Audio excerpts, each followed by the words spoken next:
जी साथियों, अस्सलाम वालेकुम वरहमतुल्लाहि वबरकातुहू। आदाब, नमस्ते, सत श्री अकाल। जी साथियों, आप सभी को माह रमज़ान की बहुत बहुत मुबारकबाद और अल्लाह का बहुत बहुत शुक्र कि उसने हम लोगों को इस मुबारक महीने तक पहुंचाया। जी साथियों, माननीय न्यायालय में 24 तारीख को अपने मामले की सुनवाई लगी हुई थी, लेकिन उस दिन माननीय जज साहब ने छुट्टी ले लिया। इस वजह से मामले पर सुनवाई नहीं हो पाई। उसी दिन मामला फ़ाइनल होने वाला था, लेकिन जब सुनवाई नहीं हुई तो फिर से मामला अनलिस्ट हो गया। अब उसको लिस्ट कराने की कोशिश कर रहे हैं, पूरी कोशिश में लगे हुए हैं कि जल्द से जल्द मामला लिस्ट हो जाए। अजी साथियों, मैं आपको बताना चाहता हूँ कि कोई भी मामला जब किसी की अदालत में लगता है और वो मामला सुनवाई हो जाता है तो उस दिन जज साहब तारीख लगा देते हैं अगली। लेकिन जब उस मामले का नंबर नहीं आता या किसी वजह से वो मामला नहीं सुना जाता है तो वो मामला लिस्ट हो जाता है। फिर उसको लिस्टेड कराने के लिए कोशिश करना पड़ता है। कभी कभी वो ऐसे लिस्ट हो जाता है, कभी कभी एप्लीकेशन देकर लिस्ट कराया जाता है। लेकिन परेशान होने की ज़रूरत नहीं है, जल्द से जल्द इसे लिस्ट करा लेंगे। और जितने भी लोग पूरे प्रदेश के मुकदमे में शामिल हैं उनके लिए मानदेय भुगतान का आदेश लखनऊ में भी हुआ था और इलाहाबाद में भी हुआ है। उनके लिए हमें कोई चिंता नहीं। उनका भुगतान तो आज नहीं तो कल होना है। कोर्ट कचहरी में समय लगता है, लेकिन आपके फेवर में आदेश है तो आपको उसमें कुछ करने की ज़रूरत नहीं है। जो रिव्यू पिटीशन चल रहा है उसमें हम राज्य सरकार की जो अपील है उसे खारिज कराने के लिए हम लोग लड़ रहे हैं। हम लोगों का तो आदेश हमारे फेवर में है ही है और राज्य सरकार की अपील लगभग खारिज ही है। तो ये जानिए कि मुकदमे हम जीते हुए हैं। समय लग रहा है कोर्ट कचहरी में, लेकिन उसमें परेशान होने की कोई ज़रूरत नहीं। और व्हाट्सएप और सोशल मीडिया पे लोग तरह तरह के लेख डालते रहते हैं। मैं आपको बता दूं कि जो लेखक हैं वो चुपके चुपके खुद मुकदमे में शामिल हो गए हैं। अब वही लेखक दूसरों को बता रहे हैं कि आप मुकदमे में न शामिल होइए। मुझे तो सबसे ज़्यादा उनकी चिंता है कि जो लोग मुकदमों में शामिल नहीं हुए हैं, क्योंकि भारत सरकार ने स्कीम बंद करने का बहुत पहले आदेश कर दिया था और मुकदमे में शामिल होने का उनका समय निकल रहा है, टाइम बार्ड हो रहा है। अब जब हम लोग जितने भी लोग मुकदमे में शामिल हैं इनका मानदेय का भुगतान हो जाएगा तो उसके बाद में जब ये जाने की कोशिश करेंगे उसी नज़ीर के आधार पर माननीय न्यायालय में, तो टाइम बार्ड हो चुका होगा। ये इस नज़ीर के आधार पर भी जाकर के मुकदमा नहीं जीत पाएंगे। अगर इस चीज़ पे विश्वास नहीं है तो जाकर के वकील से समझ लें, जो जानकार वकील हो। बाद में तो आप मुकदमे में जा भी नहीं पाएंगे। तो आज जो लोग ज्ञान बांट रहे हैं और दूसरे को बहकावे में आकर के माननीय न्यायालय की शरण में नहीं गए हैं, उनको जो नुकसान होगा उसकी भरपाई कोई नहीं कर पाएगा। और जिन लोगों ने उनको राय दिया है कि आप ना जाइए, वो लोग उनको पैसा नहीं दे पाएंगे और अपना नुकसान लोगों ने किया है। 1000-2000 रुपये में मुकदमा लड़ लेना घर बैठे, चाय पीने पैसे में मुकदमा आप लोगों का लड़ा दिया।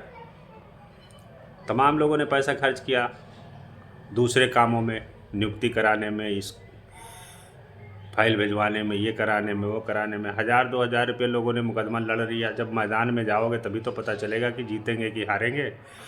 और अल्लाह के करम से दोनों जगह जीत गए। तो जीत करके दिखाया है आप लोगों को। और जो लोग नहीं गए हैं मुझे उनकी बहुत चिंता है, क्योंकि उनको इस मुकदमे से पैसा नहीं मिलेगा। जो भी लोग कोर्ट गए हैं सिर्फ उन्हीं को पैसा मिलेगा और बाकी लोगों को फिर से कोर्ट जाना पड़ेगा। और जब उनका टाइम बाढ़ ही हो जाएगा, जब उनका टाइम ही नहीं रह जाएगा कोर्ट जाने का, भाई जब स्कीम सरकार ने बंद कर दिया, आपको नौकरी से निकाल दिया, तो आप कोर्ट में क्यों नहीं गए, ये कोर्ट पूछेगा। तो जाहिर सी बात है कि जब समय निकल जाएगा तो आप जा भी नहीं पाओगे। तो जो भी ज्ञानी लेख लिख रहे हैं कि ये हो गया, वो हो गया, ये हो जाएगा, वो हो जाएगा, वो तो घर पे बैठे हुए लिख रहे हैं। उनको करना क्या है, उनका कोई पैसा थोड़ी लग रहा है। उनको तो आपका लाइक चाहिए, शेयर चाहिए। यूट्यूबर हो गए हैं सब, ज़्यादा लाइक हो जाए तो उनको वो यूट्यूब से पैसा मिलेगा। तो इस सब चक्कर में वो अपना वीडियो डालते रहते हैं, कभी खुशी कभी गम, लेकिन जो हकीकत है वो नहीं बदलेगी। और देखिए, एडेड वाले भी कोर्ट गए तब उनको रिलीफ मिली, और हम लोग भी कोर्ट गए तभी हम लोगों को रिलीफ मिली है। तो कोर्ट सभी को जाना पड़ेगा। अब जो लोग नहीं गए हैं, जिन लोगों के बहकाए में जो लोग व्हाट्सएप और सोशल मीडिया पे दिन रात लिखते रहते हैं, वो खुद कोर्ट में शामिल हैं, अपना शामिल हैं और दूसरे से कह रहे हैं तुम ना जाओ। तो अंदर अंदर सभी लोग शामिल हैं, आप पता कर लीजिए। तो ऐसे लोगों की बात की क्या बात करें, वो तो सिर्फ उस चीज़ का विरोध कर रहे हैं। जैसे आईमास, जानते हैं कि आईमास ने टीचरों के लिए काम करा दिया है, सबका पैसा मिलने वाला है। तो हर चीज़ जो आईमास कर रहा है उसके विरोध में अपने व्हाट्सएप और सोशल मीडिया पे वीडियो डाल रहे हैं। लेकिन उनके वीडियो डालने से कुछ नहीं है, हम उन पर ध्यान नहीं देते हैं। सच की लड़ाई हमेशा आईमास ने लड़ा है। जो चीज़ है वो बिल्कुल क्लियर है, डॉक्यूमेंट पे क्लियर है। ज़बान से सब कुछ नहीं होता है। जीत वही होती है जो डॉक्यूमेंट पे होती है। तो लड़ाई हमेशा मजबूती से लड़ा है और डॉक्यूमेंट पे लड़ा है। और सभी लोग जानते हैं कि आईमास डॉक्यूमेंट में बहुत मजबूत है। और जो लोग मुकदमे में शामिल हैं उनको बिल्कुल चिंता करने की ज़रूरत नहीं है। सबका मानदेय बिल्कुल इंशाल्लाह मिलेगा। टाइम चाहे थोड़ा बहुत आगे पीछे लगे, अनलिस्ट हो गया उसको लिस्ट करा लेंगे इंशाल्लाह। पूरी ताकत से लगे हुए हैं। और कंटेम्प्ट का मुकदमा भी कर दिया है। इसके अलावा जो बचे खुचे कुछ टीचर रह गए हैं उनका भी करेंगे इंशाल्लाह जल्दी ही, पूरी कोशिश कर रहे हैं। और जो भी टीचर अब तक मुकदमे में शामिल नहीं हुए हैं वो एक बार मुकदमे में शामिल होने के बारे में सोच लें, क्योंकि बाद में उनको मुकदमा में जाने के बाद भी कोई रिलीफ नहीं मिलेगी और किसी के बहकावे में आने से कुछ नहीं होगा। जो हालात चल रहे हैं उसमें सिर्फ कोर्ट ही से आपको न्याय मिलेगा, कोर्ट ही से मिल रहा है।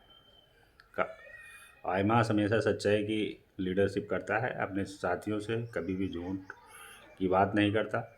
ना हमने कोई बहुत बड़े दावे किए हैं, जो भी किया है उसको करके दिखाया। और रब्बे कायनात ने हमेशा आईमास को जीत दिलाया है, जिस काम में भी हाथ लगाया कभी हारे नहीं हैं। बस आप लोगों के साथ की और आप लोगों के विश्वास की ज़रूरत है। आपके विश्वास को कभी आईमास ने तोड़ा नहीं है। सभी साथी मिल करके, यूनाइट हो करके काम करें। जो शिक्षक साथी अभी कंटेम्प्ट ऑफ कोर्ट में जाने में रह गए हैं वो सभी अपने डॉक्यूमेंट भेज दें, क्योंकि सबको साथ में रहने की ज़रूरत है। कल कदा अगर किसी का रह गया, कोई टीचर कहेगा कि हमारा काम नहीं हुआ, तो उसकी जिम्मेदारी उसकी खुद की होगी। इसीलिए जो कंटेम्प्ट में नहीं है वो भी, और जो लोग आज तक कभी रिट में शामिल नहीं हुए वो भी एक बार सोचें कि रिट में अगर नहीं शामिल होंगे तो बाद में टाइम बार्ड होने के बाद में कुछ नहीं कर पाएंगे। फिर चाहे जितना रुपया वो लगा दें। आज तो 1000-2000 में उनकी लड़ाई लड़ गई टीचरों की।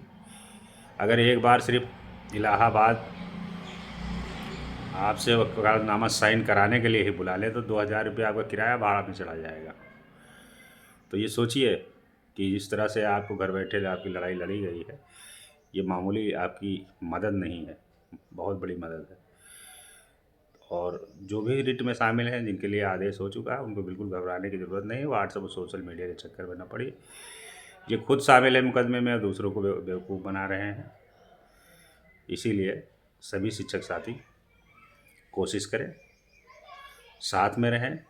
और जो लोग नहीं गए हैं वो भी एक बार सोचें, क्योंकि समय बीतने पर कहते हैं कि बूंदो चूको घड़ो डरकाओ, फिर काम नहीं होता है। दुआ में याद रखिएगा। एक बार फिर सभी को माह रमज़ान की बहुत बहुत मुबारकबाद। और अल्लाह ताला से मैं भी दुआ कर रहा हूँ, आप सभी दुआ करें कि अल्लाह ताला इस माह रमज़ान की बरकत से हम सभी मदरसा टीचरों की जो भी समस्या है उसको हल करे। इंशाल्लाह मानदेय तो मिल ही रहा है और इंशाल्लाह स्कीम भी फ्यूचर में चलवाएंगे। लेकिन देखिए, कोर्ट जाने से एक लाभ ज़रूरी ये है कि आपका जो मामला है वो कोर्ट में भी कम से कम आपका इंटरेस्ट तो ज़िंदा है। तो इंटरेस्ट ज़िंदा रहने की ज़रूरत है, क्योंकि सरकार क्या है, आती जाती रहती है। इंटरेस्ट आपका ज़िंदा रहेगा तो आपका कभी भी काम हो जाएगा। तो इसीलिए इंटरेस्ट ज़िंदा रखने की ज़रूरत है। मेरे लिए दुआ करिएगा। हमेशा आप लोगों के हित के लिए आईमास ने सोचा है और हमेशा दिल से काम किया है। दुआ में याद रखिएगा। अस्सलाम वालेकुम।